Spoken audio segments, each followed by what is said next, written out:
Terminologies of community nursing. Community health nursing की ये कुछ इम्पॉर्टेंट टर्मिनोलॉजीज़ हैं, जिसमें फर्स्ट है केस।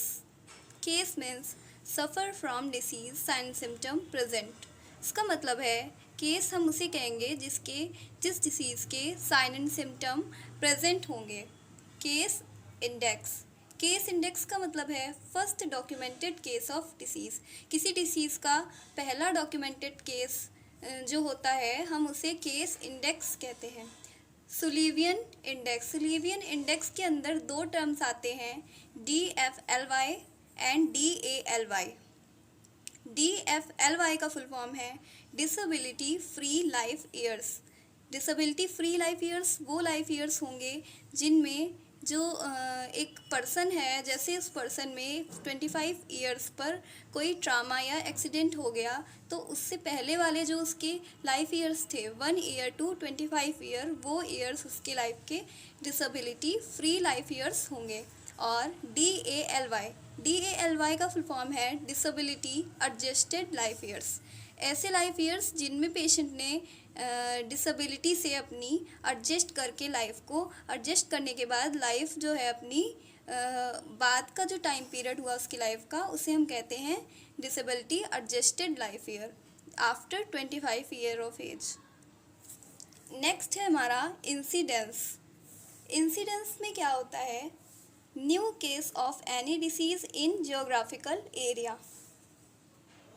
किसी भी जियोग्राफिकल एरिया में जो भी हमारे न्यू केसेस होते हैं किसी डिसीज़ के, उसे कहते हैं, न्यू केसेस को कहते हैं इंसिडेंस।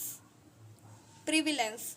प्रिविलेंस का मतलब है old cases and new cases, यानी इसमें पुराने केसेस और नए केसेस दोनों का प्रिवेंशन किया गया है, प्रिवेंटेड हो गए हैं, उन डिसीज़ को कहेंगे प्रिविलेंस। इरेडिकेशन। इरेडिकेशन का मतलब है case of disease absent. Case of disease का जो केस है वो अब्सेंट हो गया है, बट कॉजेटिव एजेंट जो है वो भी अब्सेंट हो गया है। इसमें क्या होता है कि डिसीज़ का केस भी नहीं है और कॉजेटिव एजेंट भी प्रेजेंट नहीं है। इसका एग्जाम्पल है स्मॉल पॉक्स। स्मॉल पॉक्स के अंदर भी यही होता है। उसमें क्या है कि स्मॉल पॉक्स अब डिसीज़ अब्सेंट हो चुकी है और उसका कॉजेटिव एजेंट भी इन्वायरमेंट में प्रेजेंट नहीं है।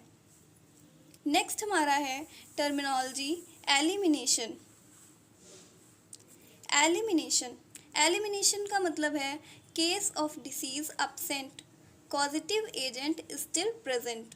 केस ऑफ डिसीज़ मतलब कि उस डिसीज़ के जो केसेस हैं वो अब्सेंट हो चुके हैं और उनका कॉजेटिव एजेंट जो है वो अभी भी प्रेजेंट है। इसका एग्जाम्पल है पोलियो।